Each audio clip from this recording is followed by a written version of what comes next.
Hello everyone, welcome back to my channel. In this video tutorial, we will learn how to fix the black screen problem on Windows 10 and 11, so let's dive right in.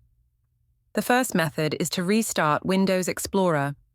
To do this, press Ctrl plus Shift plus Escape to open Task Manager.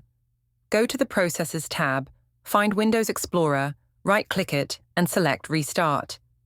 Your desktop and taskbar should reappear, which usually fixes the black screen issue. The second method is to disable Fast Startup. Press Win plus R, type Control, and press Enter to open the control panel.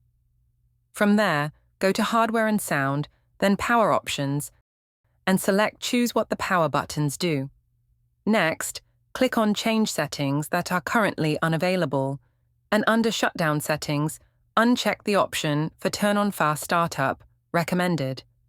Save the changes and restart your PC to check if the problem is resolved. And that's it. Don't forget to subscribe to the channel for more helpful tutorials. Thanks for watching, and I'll see you in the next video.